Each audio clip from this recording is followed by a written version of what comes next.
Shalom. Selamat pagi Bapak Ibu Saudara yang ada di rumah-rumah, apa kabar? Haleluya. Pagi hari ini kita bertemu lagi di dalam kasih dan kemurahan Tuhan. Mari kita siapkan hati kita untuk kita boleh menyembah Allah kita, Bapa kita. Haleluya. Oh Yesus,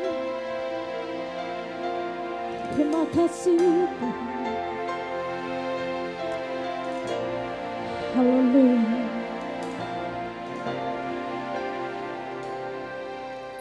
Bapa, Bapa, ku naikkan syukur padamu.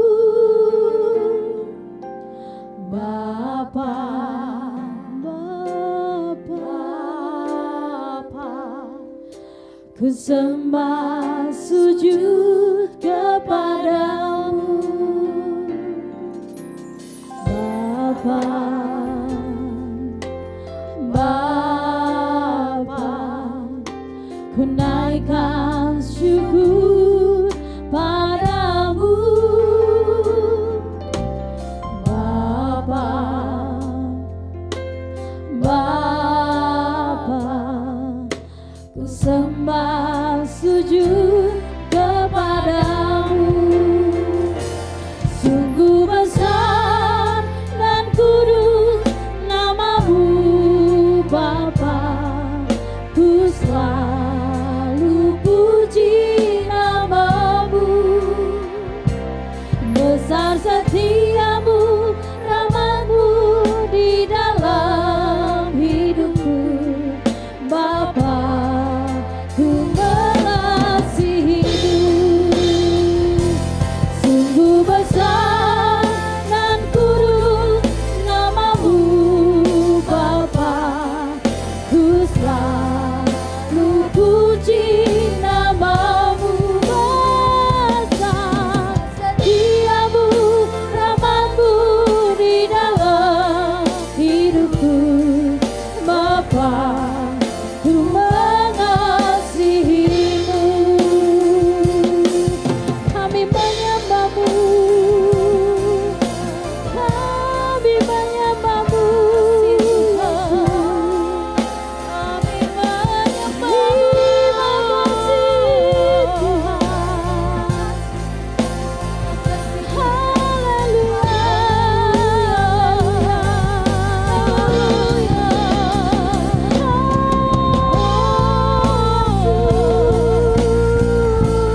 Terima kasih Tuhan. Terima kasih Yesus.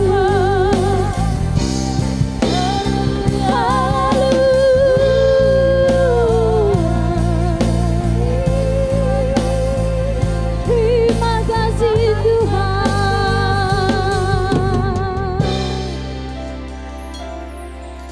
Engkau Tuhan ku tinggikan, yang bangkit dan menang, Yesus Kristus Tuhan. Raja mulia dan luhur, berkorban bagimu.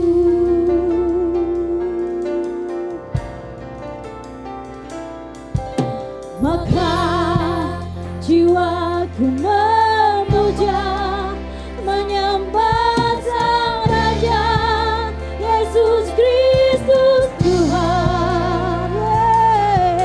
Kekal sempurna kuasa-Mu, agunglah karya-Mu.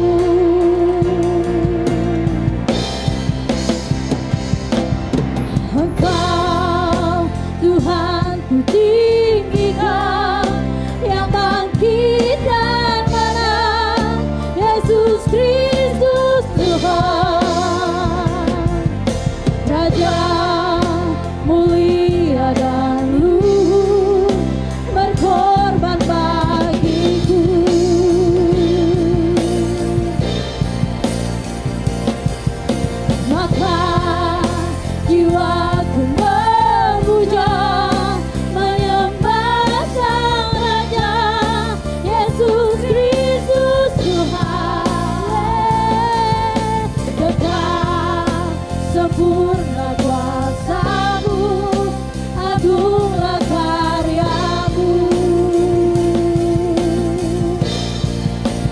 Yesus Kristus Tuhan. Haleluya. Engkau Tuhan ku tinggikan, yang bangkit dan menang, Yesus Kristus Tuhan. Raja mulia dan luhur, berkorban bagiku. Maka jiwa kami, maka jiwaku memuja, menyembah Sang Raja, Yesus Kristus Tuhan. Kekal sempurna kuasa-Mu, agunglah karya-Mu. Siapa dia namanya? Yesus Kristus Tuhan. Berikan sorak-sorak bagi Tuhan. Yesus Kristus Tuhan. Kami mau bersorak bagi Engkau, Sang Raja kami. Engkau telah menyatakan kebaikan-Mu di dalam kehidupan kami.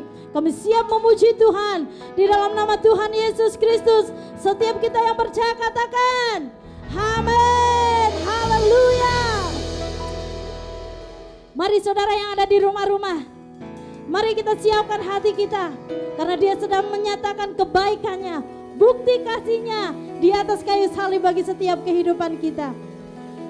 Tuhan Yesus sungguh baik. Mari saudara yang ada di rumah katakan teramat baik. Tuhan Yesus, Tuhan Yesus sungguh dahsyat, yes, sangat dahsyat, teramat dahsyat.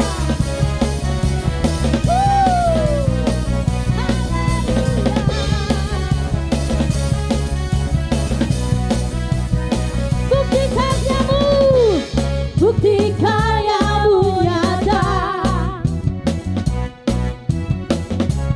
Dari hari ke hari, besar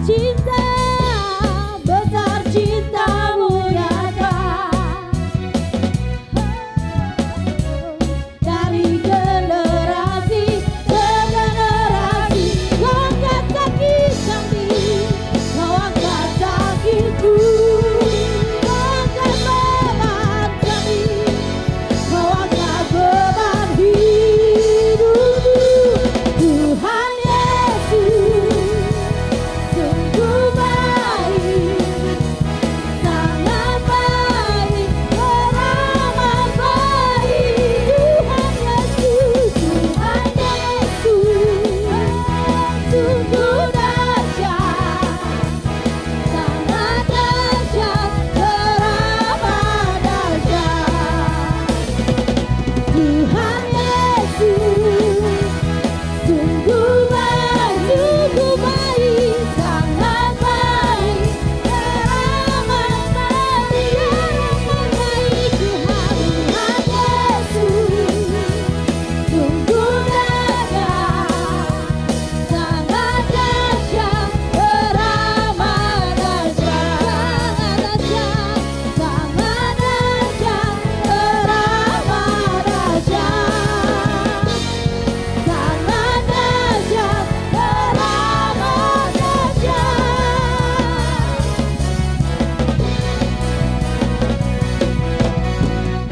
Haleluya. Haleluya. Terima kasih Tuhan. Kami ada saat ini Tuhan. Itu semua karena salib-Mu Yesus. Terima kasih Yesus.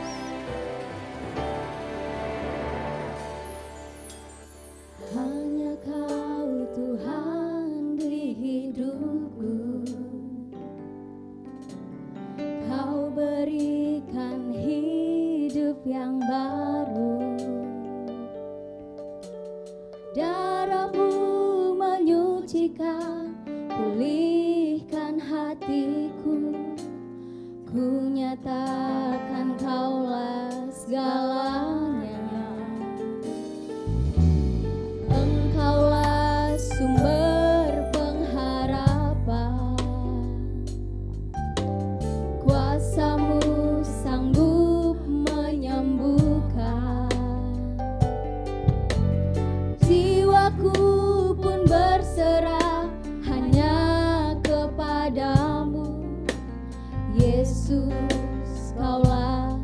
segalanya. Karena salibmu ku hidup, karena salibmu ku menang. Engkau yang berkuasa, sanggup untuk melakukan mujizat-Mu di hidupku.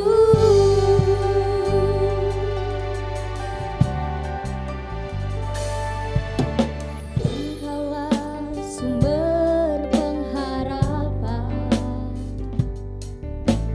kuasa-Mu sanggup menyembuhkan.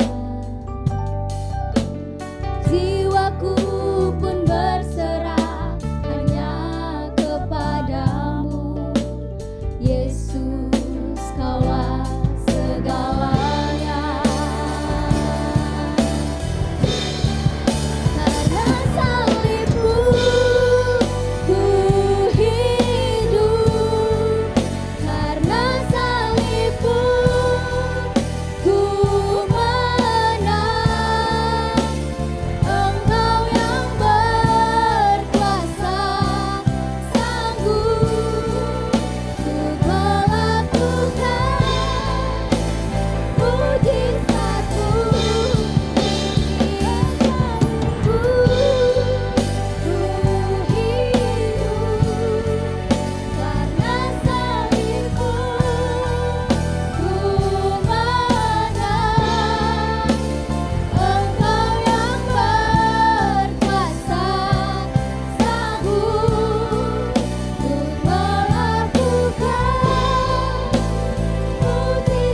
mujizat-Mu di hidupku.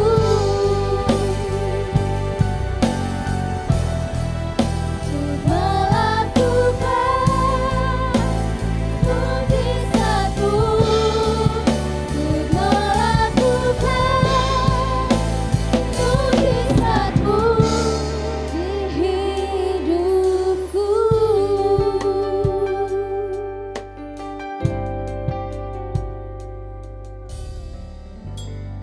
Mari kita bersiap untuk mendengarkan firman Tuhan.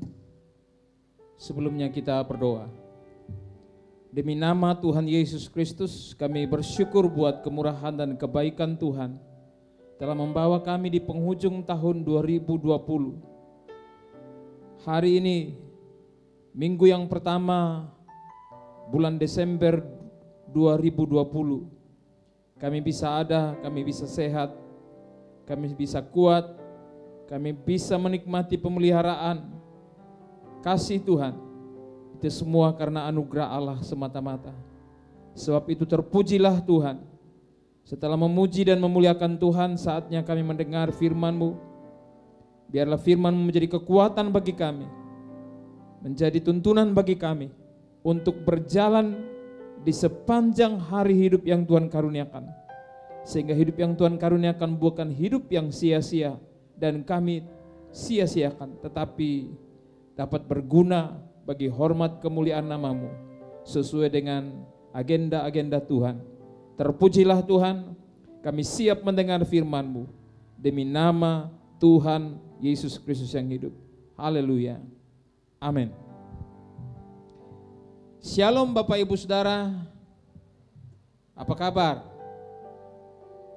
Di mana-mana sudah mulai terdengar lagu-lagu Natal. Tapi ada aturan pemerintah tentang cara merayakan Natal. Tetap menggunakan protokol kesehatan.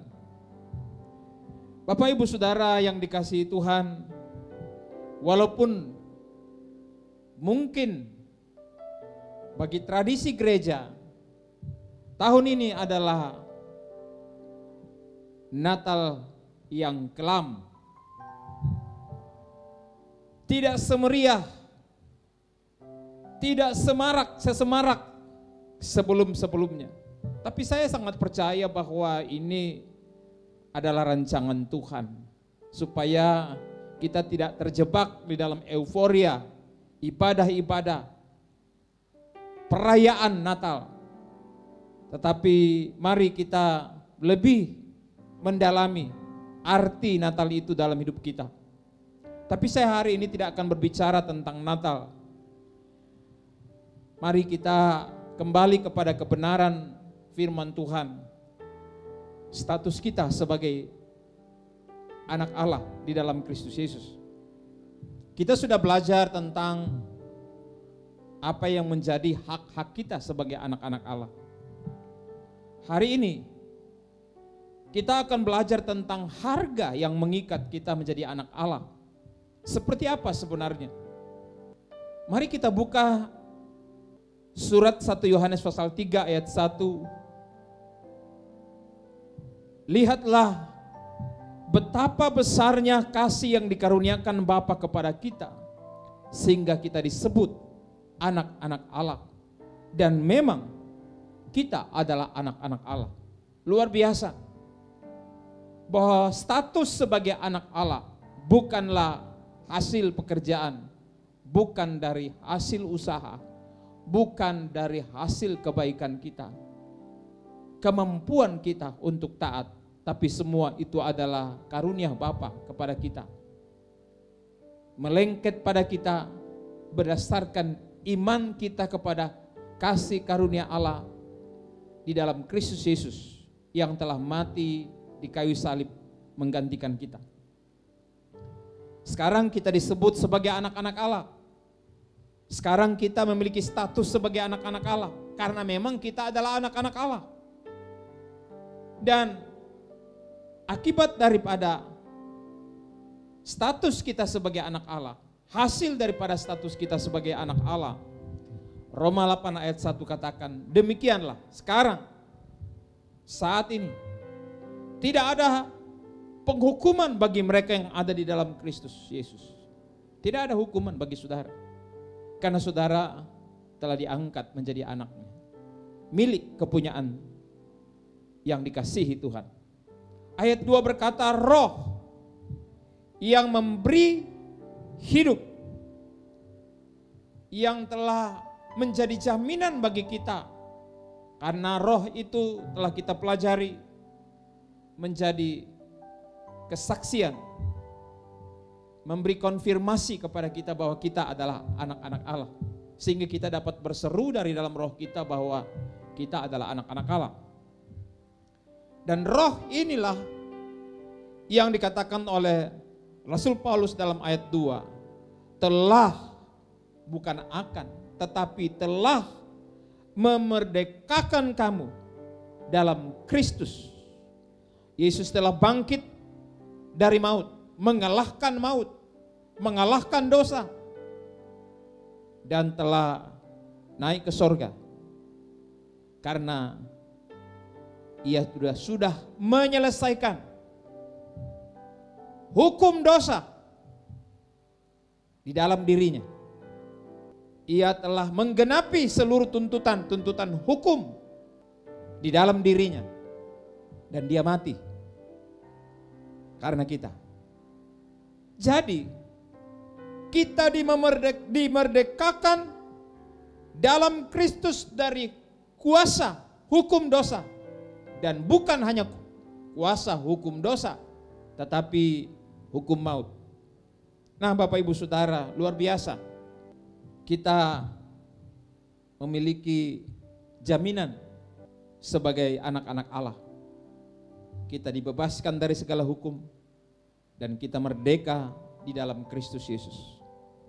Namun, seperti apa kita menjalani perjalanan hidup kita sebagai anak Allah untuk sementara di bumi ini?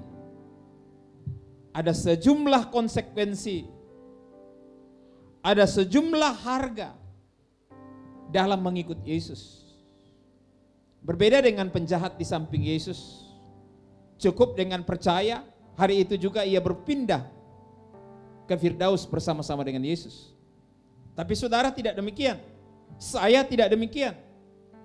kita punya kesempatan untuk hidup di bumi ini, untuk menjalani status kita sebagai anak-anak Allah. Dan itu berarti ada sejumlah harga, ada sejumlah konsekuensi yang harus kita jalani. Di ayat-ayat yang lain, Lukas 9 dan kitab Injil yang lain berkata, mengikut Yesus harus menyangkal diri. Mengikut Yesus harus memikul salib setiap hari. Jadi itulah konsekuensi menjadi anak-anak Allah. Tidak bisa kita jalan santai, tidak punya beban, tidak punya tanggung jawab, mengikut Yesus. Karena Yesus saja waktu hidup di dunia mengalami sebagai manusia suatu gaya hidup yang penuh dengan tantangan, penuh dengan cobaan, penuh dengan godaan, penuh dengan persoalan, sakit penyakit. Bahkan di kayu salib, di Taman Getsemani sebelum naik ke kayu salib, Yesus bergumul sedemikian rupa dengan tubuh dagingnya. Bapa, kalau boleh cawan ini dahulukan daripadaku. Tapi bukan kehendakku yang jadi, kehendakmu yang jadi. Ini sebuah refleksi untuk kita. Bahwa kita semua akan berhadapan dengan apa yang disebut perjuangan. Kalau Yesus memikul salibnya, saudara pun juga harus memikul salib. Salib saudara bukan salib Yesus. Bukan untuk menyelamatkan saudara. Karena keselamatan sudah diberikan oleh Yesus Kristus kepada saudara. Memikul salib berarti memikul tanggung jawab. Memikul salib berarti mengerjakan keselamatan yang Tuhan sudah karuniakan kepada kita dalam Kristus Yesus. Mengerjakan bukan berarti pasif menjadi orang Kristen. Duduk dengan tenang tanpa berbuat apa-apa. Dalam mengikut Yesus, menjadi murid Yesus. Tidak. Menjadi murid Yesus, menjadi pengikut Yesus harus hidup. Dan hidup itu artinya ada karya, ada perbuatan, ada tanggung jawab yang harus dipikul. Jadi menjadi anak-anak Allah mengandung konsekuensi, mengandung kewajiban yang harus dipikul sebagai pengikut Yesus. Dan kalau kita pelajari firman Allah, kewajiban itu sifatnya mengikat orang yang sudah diselamatkan. Coba kita lihat di dalam Roma pasal 8 ayat 12. Jadi saudara-saudara, kita adalah orang berhutang, tetapi bukan kepada daging supaya hidup menurut daging. Rupanya karena kita dibangkitkan oleh Roh menjadi anak Allah, kita memiliki roh anak dalam diri kita. Roh ini telah memberi kita hidup sebagai anak Allah. Roh ini telah memerdekakan kita dari hukum dosa dan hukum maut. Maka mau atau tidak mau, kita berhutang. Apa artinya berhutang? Seorang yang berhutang kepada tukang kredit, dia berada di bawah kuasa daripada tukang kredit. Ketika seorang berhutang kepada tukang kredit, dia harus tunduk membayar hutang-hutangnya kepada tukang kredit. Harus mentaati hukum-hukum yang disepakati di antaranya. Begitu juga dengan kita. Kita telah dimerdekakan dari hukum dosa dari hukum maut. Kita bebas, kita merdeka dari kuasa dosa, kuasa kematian kekal. Tapi bukan merdeka seenaknya. Seperti negara kita sudah merdeka tahun 1945, tapi bukan berarti bangsa ini berdiam diri. Dia harus mengerjakan kemerdekaan itu, memaksimalkan semua potensi-potensi, karena kebebasan tidak lagi berada di bawah perhambaan kaum penjajah. Itulah bentuk kita menjalani kemerdekaan kita. Orang Kristen pun juga demikian. Ayat ini berkata, kita adalah orang berhutang, tetapi bukan kepada daging. Kalau kita berhutang kepada daging, kita tunduk kepada daging.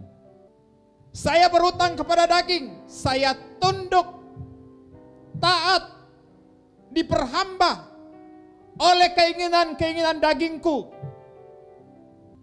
Orang Kristen, kita semua harus belajar dan memahami kebenaran ini sungguh-sungguh dalam hidup kita. Terlalu banyak orang Kristen yang kurang memahami ini, sehingga dia berpikir, saya adalah orang Kristen, pergi ke gereja, melakukan kewajiban-kewajiban agama, dan seterusnya itu sudah selesai. Kekristenan tidak sesederhana itu. Tidak semurah itu. Tidak segampang itu. Kekristenan adalah kekristenan yang mahal. Yesus telah membayarnya untuk saudara karena saudara tidak mampu membayarnya. Sangat-sangat mahal. Dan mustahil saudara bisa bayar. Dengan kekuatanmu, dengan kemampuanmu, dengan kekayaan dan kehormatanmu, dengan segala apapun yang engkau hasilkan dalam hidupmu, engkau tidak mampu membayar keselamatan yang Tuhan karuniakan. Itu sebabnya Tuhan memberi saudara gratis. Tapi menjalaninya tidak gratis. Ada sejumlah konsekuensi. Pikul salib, menyangkal diri, dan banyak penderitaan lain. Kita telah belajar firman Tuhan. Menjadi anak-anak Allah tidak dapat dipisahkan dari penderitaan.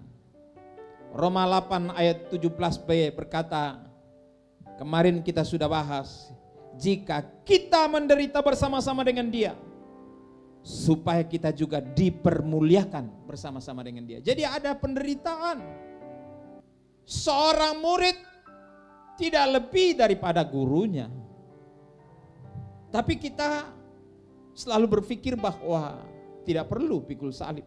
Makanya kita tetap memiliki kehidupan yang serupa dengan dunia.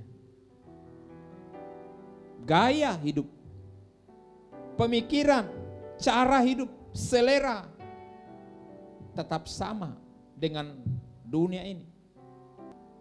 Firman Tuhan berkata dalam suratan Yohanes, persahabatan dengan dunia adalah permusuhan dengan Allah.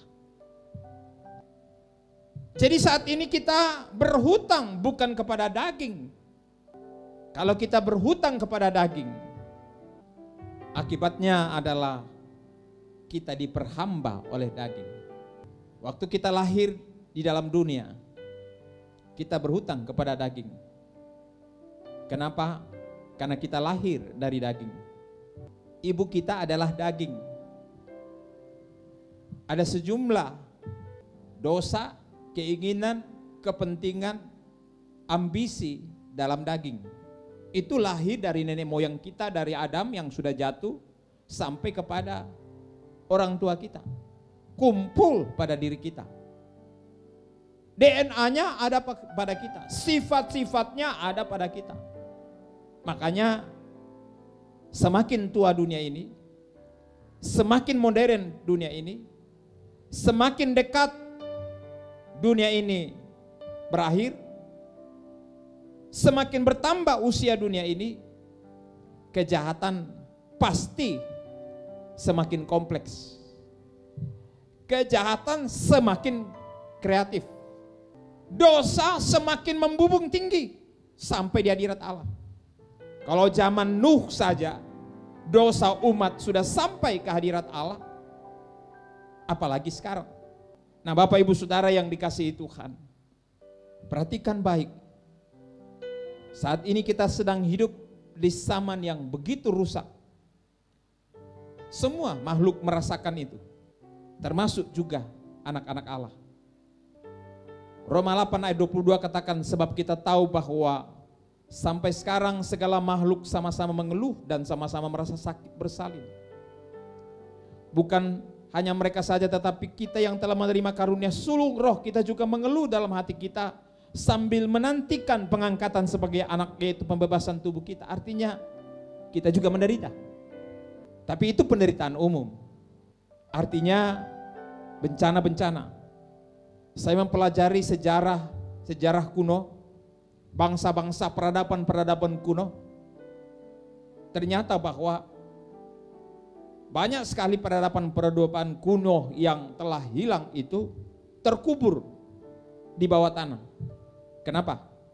Bahkan ada yang terkubur di bawah laut seperti Atlantis, ya, atau seperti kerajaan di Indonesia, kerajaan Majapahit, terkubur dalam tanah. Dan masih banyak peradaban-peradaban lain yang terkubur dalam tanah. Kenapa? Itu karena perbuatan alam, bencana alam. Ini semakin besar, semakin dahsyat, sampai pada akhir zaman. Dan itu memang digariskan seperti itu. Nah, kita kembali kepada hukum ini. Setelah kita menjadi anak-anak Allah, kita tidak lagi berhutang kepada daging. Otomatis seperti itu. Kecuali kita tidak mengerti, kita tidak paham kebenaran ini. Berhutang kepada daging artinya kita mengikuti keinginan-keinginan,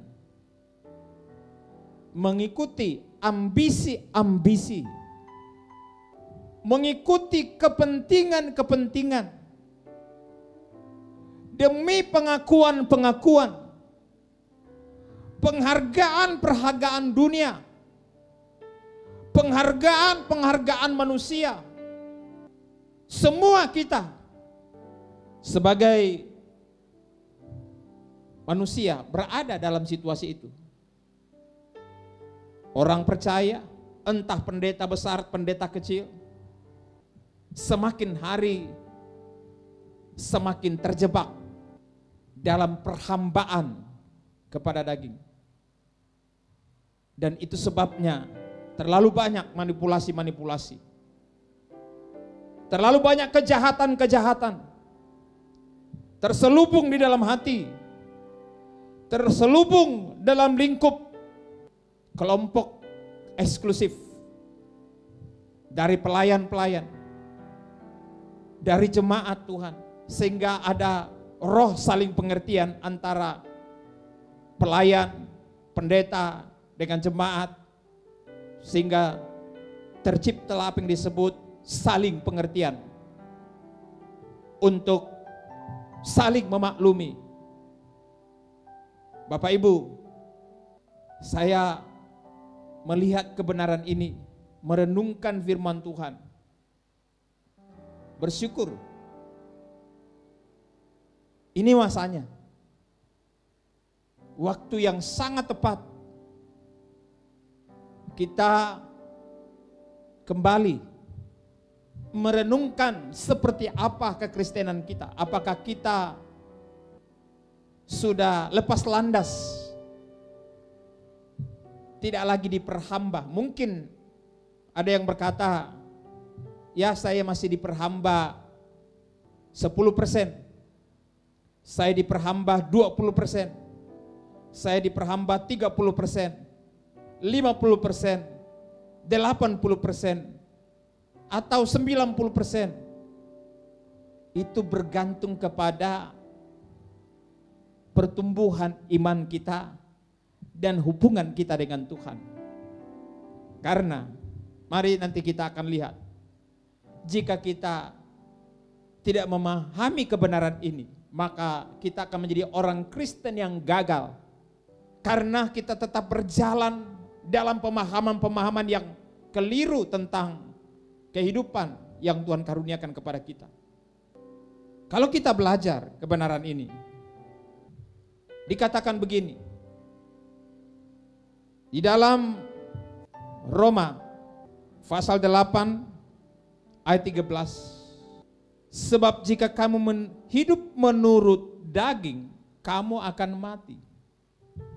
Artinya kalau kita berada di bawah perhambaan kepada daging, kita berhutang kepada daging, kita berada di bawah perhambaan daging, maka hasilnya adalah kematian. Tapi kita tidak lagi berada di bawah perhambaan daging.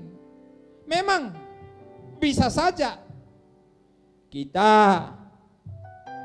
masih jatuh, masih lemah, masih ada kekurangan di sana sini.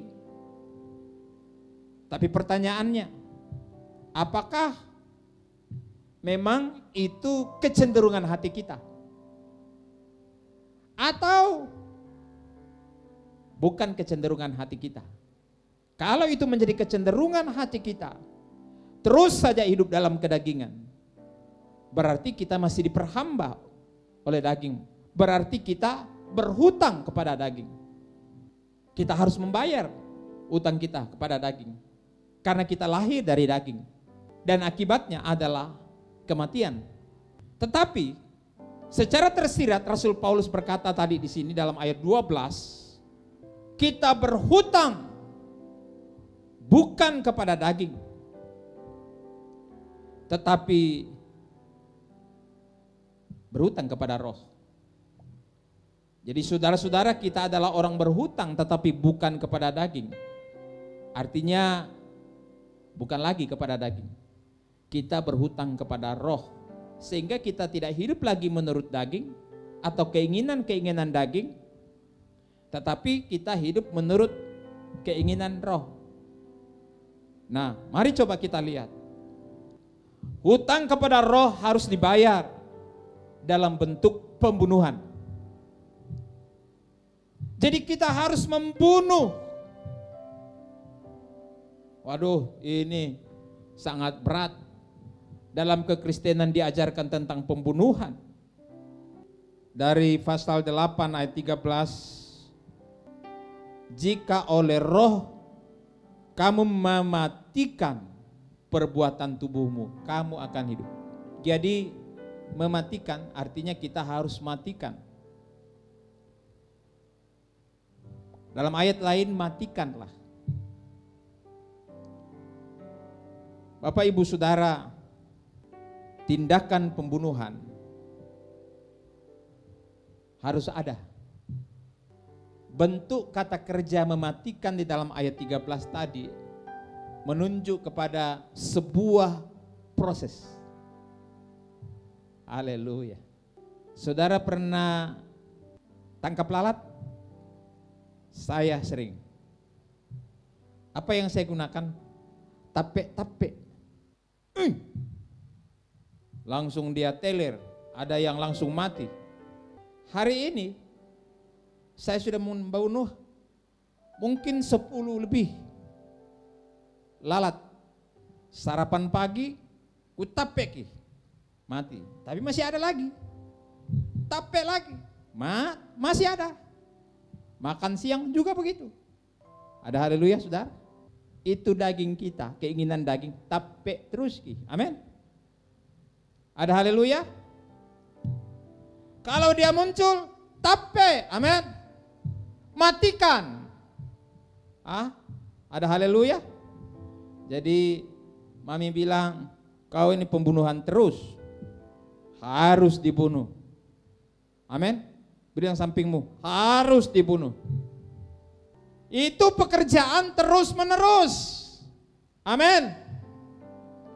Bukan waktu kita ikut perjamuan kudus saja, lalu kita nyanyi, ku telah mati. Ya, tapi kedagingan kita yang lahir dari daging itu masih kita hidupi. Kita masih ada dalam daging, jadi harus dimatikan terus. Amin. Tapi terus, amin. Haleluya. Tiap hari, terus menerus, dan luar biasa. Jangan takut, jangan khawatir, jangan cemas. Deh, capek kak, capek kak mematikan keinginan dagingku. Mau kak bote hari ini. Bagaimana caranya supaya saya bisa dapat uang dari suamiku? Mau kak bote. Bilang habis mie ini, habis mie itu, padahal masih ada. Cuma karena dia mau, dia bote suaminya. Tapi saudara, tiap hari itu lalat bote, lalat bohong muncul terus. Amin. Betul tidak? Kalau pagi dia muncul, tapi amin. Malam matikan. Dan masih banyak lagi kebiasaan-kebiasaan daging kita. Menipu, berbohong, dan kejahatan-kejahatan lain.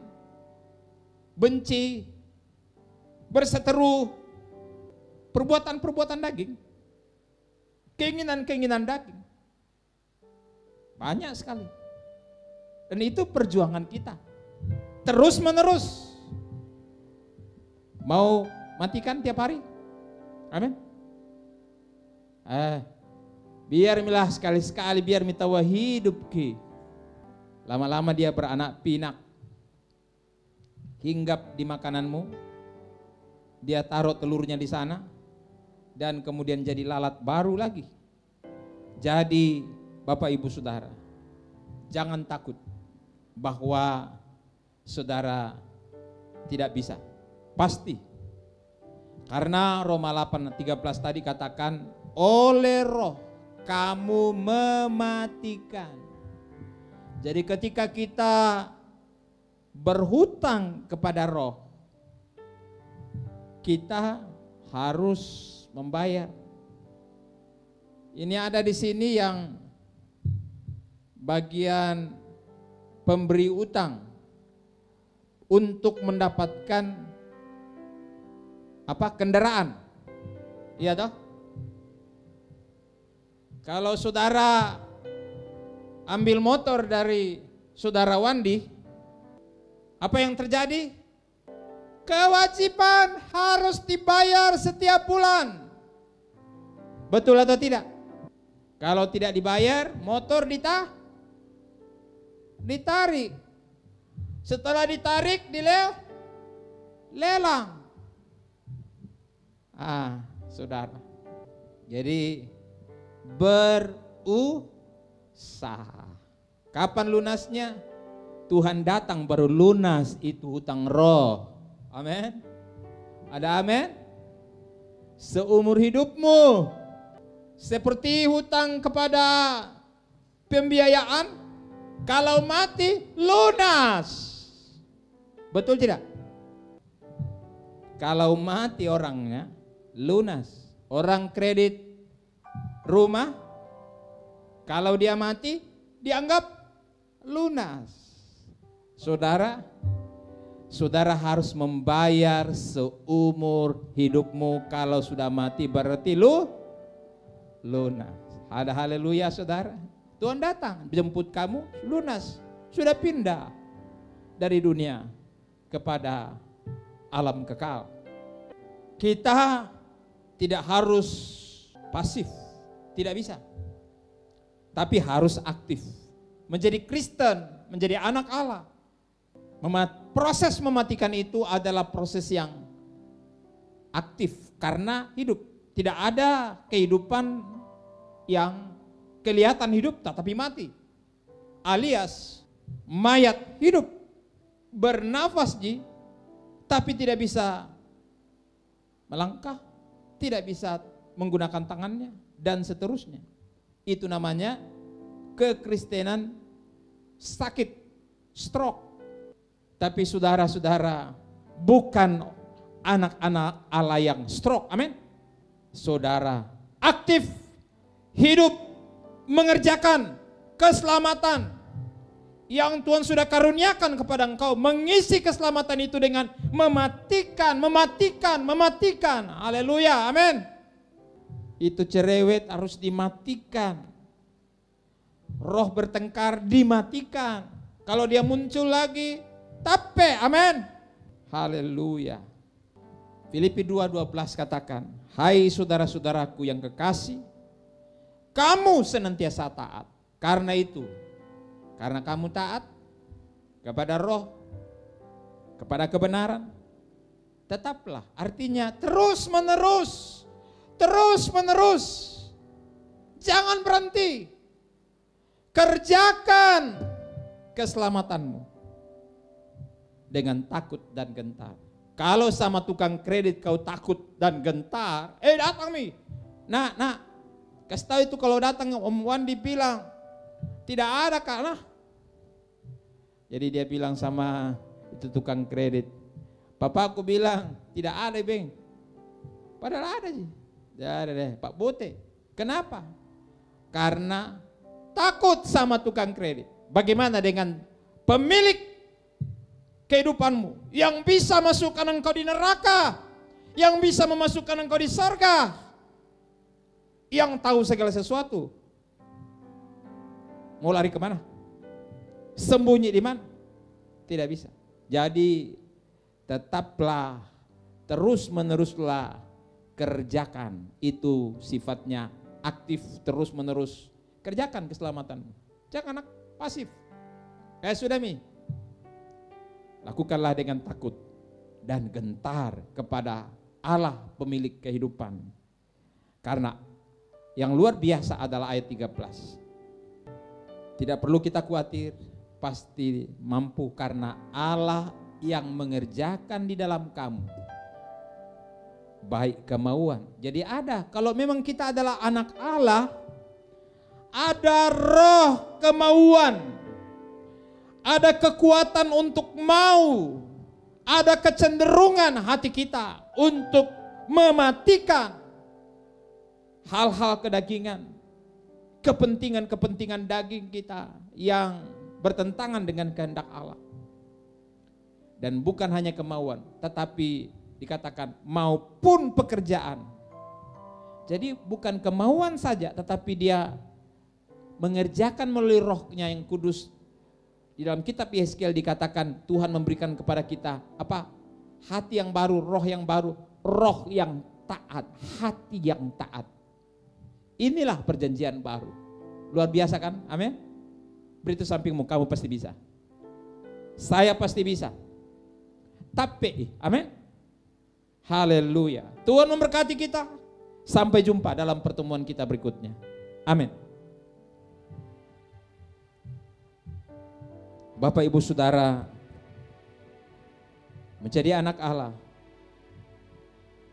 kita sudah belajar, kita harus hidup dengan sejumlah konsekuensi, sejumlah tanggung jawab.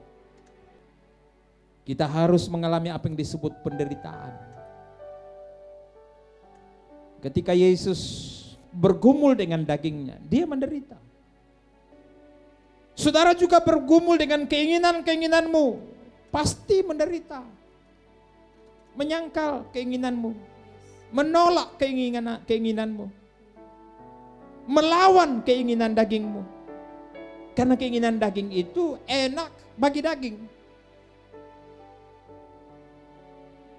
Berbuat dosa itu enak bagi daging.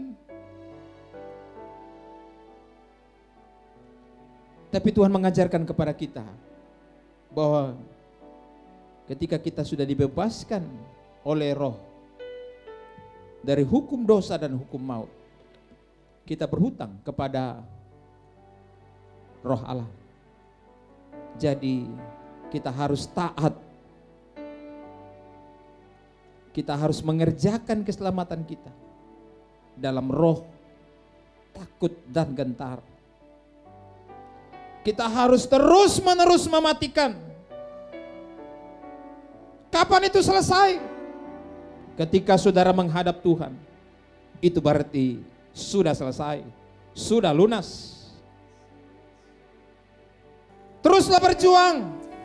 Engkau tidak berjuang sendiri. Allah di dalam kuasa rohnya mengerjakan itu di dalam engkau. Memberikan engkau kemampuan, kemauan, kehendak untuk hidup dalam tuntunan rohnya. Dan engkau berkemenangan. Supaya engkau juga dipermuliakan bersama-sama dengan Dia pada waktunya. Terima kasih Tuhan. Saudara yang mungkin sedang berjuang melawan keinginan-keinginan dagingmu, Tuhan pasti menolong engkau. Amin. Jangan putus asa. Yes. Kalau mungkin 80% dagingmu masih menang, jangan kecewa.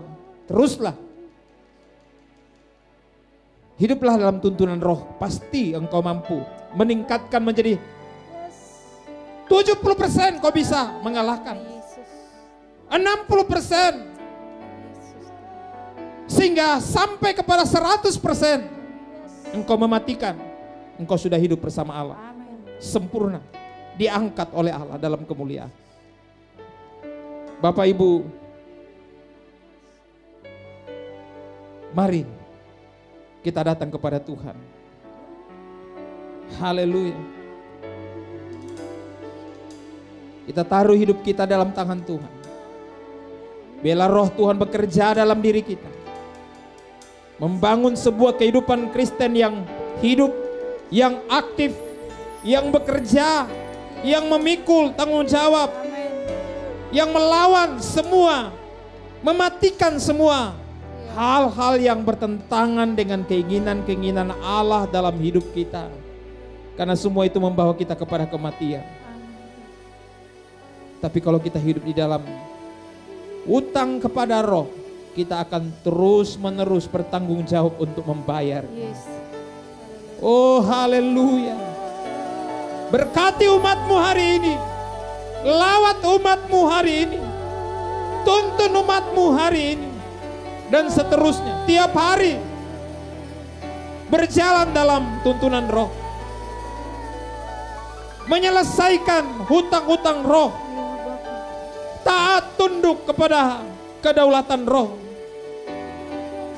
Dengan cara mematikan, membunuh. Terus menerus.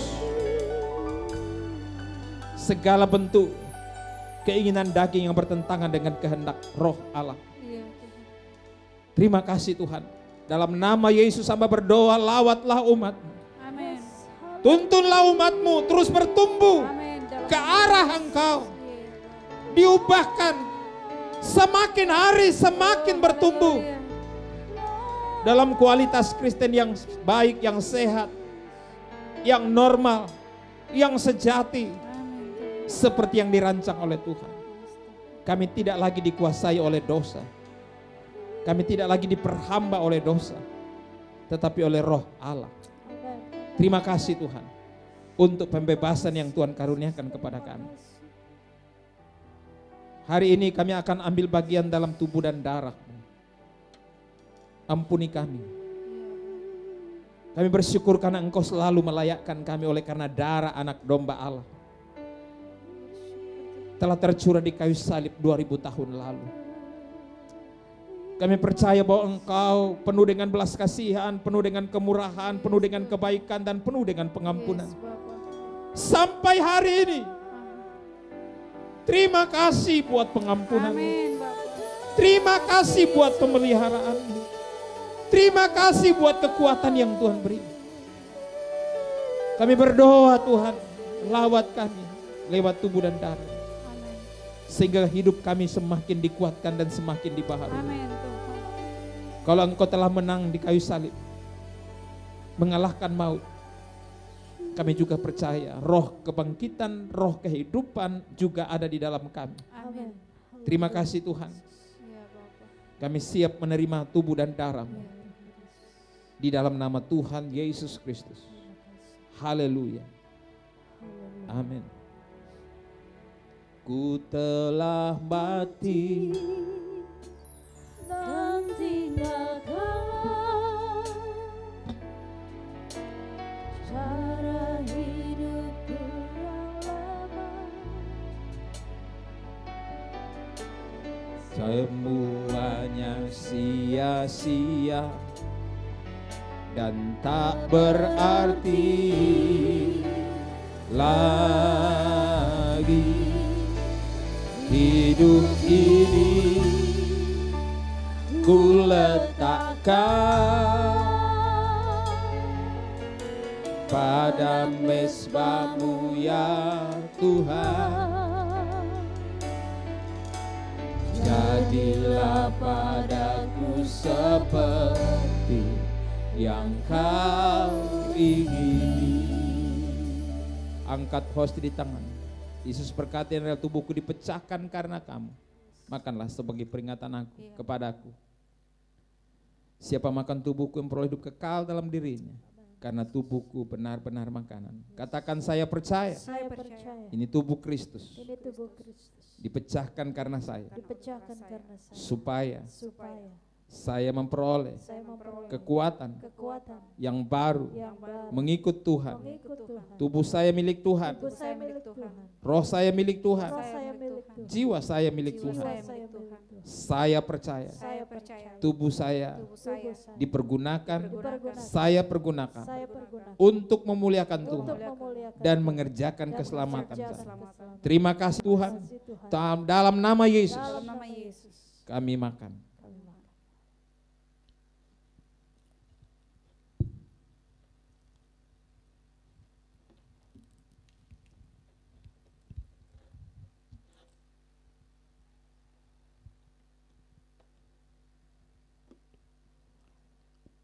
Mari Bapak Ibu Saudara angkat cawan di tangan kananmu. Yesus berkata, ini adalah cawan perjanjian baru yang dimeteraikan dengan darahku. Siapa minum darahku, ia memperoleh hidup kekal dalam dirinya. Karena darahku benar-benar minum. Katakan, saya percaya. Darah anak domba telah tercurah di kayu salib untuk menebus saya dari segala kutuk dosa dan kutuk maut. Saya percaya saya menjadi milik Allah dan memperoleh perjanjian Allah, menjadi anak Allah di dalam Kristus Yesus. Terima kasih Tuhan, dalam nama Yesus Kristus. Mari kita menyanyi. Terima kasih. Terima kasih. Terpujilah Tuhan. Terpujilah Tuhan. Terpujilah Tuhan. Allah besar, Allah yang dahsyat. Lawat setiap umat-Mu pagi hari. Lawat setiap umat-Mu dengan kekuatan yang daripada Tuhan. Kuasa pengorbanan Kristus di kayu salib membawa kami terhubung dengan Tuhan. Amin Tuhan. Terhubung dengan sorga. Yes. Dan menjadi satu dengan Yesus Kristus dalam kematian, penguburan, dan kebangkitannya. Terima kasih Tuhan. Dalam nama Yesus kami berdoa buat kekasih-kekasih kami yang berulang tahun. Ibu Mary Oita, Bapak Roni Dharma Bakti, Bapak Yakob Sambo, yang Tuhan tambahkan usianya pada minggu ini. Tuhan berkati mereka dalam usia yang Tuhan tambahkan. Dalam nama Yesus. Usia yang Tuhan karuniakan adalah usia yang berarti di hadapan Tuhan. Amin. Usia yang dipergunakan sebaik-baiknya untuk hormat kemuliaan Tuhan. Amin Tuhan. Berjalan dalam kebenaran. Dan takut Tuhan ada di hati mereka. Amin. Berkati mereka dalam segala aktivitas, usaha, pekerjaan mereka. Ya, Bapak. Pelayanan mereka, rumah tangga mereka. Yes. Masa depan mereka ada di dalam rancangan Tuhan. Terima kasih Tuhan. juga bagi kekasih yang pada tanggal 10 Desember berulang tahun yang ke-32. Buat Bapak Junaidi dan Ibu Mariam Malino. Berkati keluarga ini, tuntun keluarga ini hidup dalam kesatuan, hidup dalam pemeliharaan Allah, hidup dalam rancangan Allah, hidup bagi kemuliaan Allah. Dan biarlah hidup mereka berguna untuk melebarkan kerajaan Allah. Berkati anak cucu, usaha pekerjaan mereka, rumah tangga mereka selalu damai, sehati, sepakat, berjalan bersama, bergandengan bersama, mencapai tujuan-tujuan Tuhan dalam hidup mereka. Terima kasih Tuhan. Berkati bangsa kami menghadapi COVID-19. Iya, Bapak. Lawatlah bangsa kami. Juga pemerintah kami khususnya Jokowi, wakil, seluruh kabinet, dan seluruh aparat dari pusat sampai daerah. Berkati terlebih Tuhan pemilihan kepala daerah pada bulan Desember ini. Tuhan campur tangan sehingga semua dapat berjalan dengan baik. Di dalam nama Tuhan Yesus, Engkau berkati siapa saja yang Tuhan kehendaki untuk menduduki posisi kepala daerah. Tuhanlah yang mengangkat, Tuhan juga yang menurunkan. Berkati juga saudara-saudara kami di Sigi yang telah mengalami musibah. Tuhan tolong mereka, kuatkan keluarga, pekerjaan Tuhan di sana, hamba-hamba Tuhan di sana, kuatkan, mampukan mereka.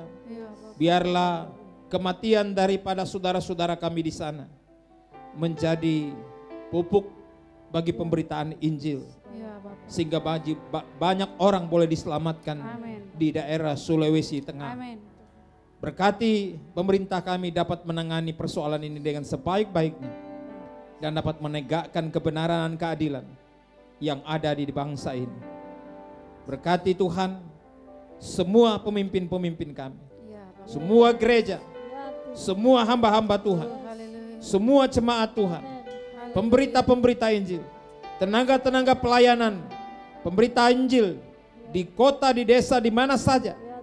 Tuhan utus sertai dengan tanda heran dan mujizat serta keberanian dari Allah supaya berani memberitakan Injil. Terpujilah Tuhan. Bangkitkan juga dari jemaat ini penuai-penuai, pelayan-pelayan misi, orang-orang yang mau pergi memberitakan Injil. Bangkitkan penuai-penuaimu dari jemaat ini dan juga semua pendengar kami. Terpujilah Tuhan. Ini doa syukur kami. Kami percaya Tuhan mendengar dan menjawab doa kami di dalam Kristus Yesus. Amin.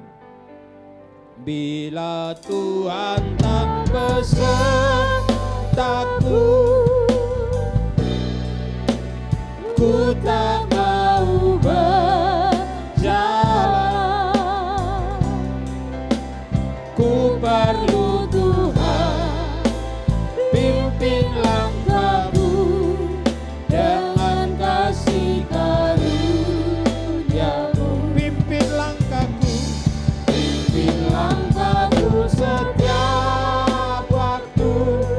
Berjalan dalam Roh-Mu, berjalan dalam Roh-Mu. Nyatakan Tuhan, nyatakan Tuhan kemuliaan-Mu dan berjalanlah denganku. Nyatakan Tuhan, nyatakan Tuhan kemuliaan-Mu dan berjalanlah denganku. Haleluya, terpujilah Tuhan. Kasih Allah, angkat kedua tanganmu dan arahkan hati. Tangan yang terangkat, tangan yang diberkati. Apa yang kau perbuat dibuat Tuhan berhasil. Tuhan membawa engkau naik dan bukan turun. Perjanjian Tuhan menyertai engkau seumur hidup, sehingga engkau menjadi berkat bagi bangsa ini. Dan Tuhan dimuliakan. Sebab itu kekasih Allah, terimalah berkat, rahmat, anugerah Bapa Surgawi, kasih sayang Yesus Kristus Tuhan Gembala Agung, Ia menuntun engkau ke air tenang, membaringkan di rumput hijau. Bahkan menyediakan hidangan di depan lawan. Menjamin hak-hakmu di depan lawan sekalipun. Pertolongan, kekuatan, penghiburan, damai sejahtera Roh Kudus menyertai kita semua saat ini sampai Maranatha Tuhan datang menjemput kita semua. Terimalah berkat ini dalam nama Tuhan Yesus Kristus yang hidup. Haleluya. Amin. Bapa, terima kasih. Haleluya. Bapa, terima kasih. Bapa, di dalam surga ku berterima kasih.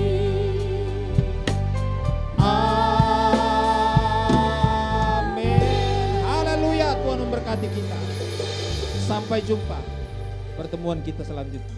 Amin.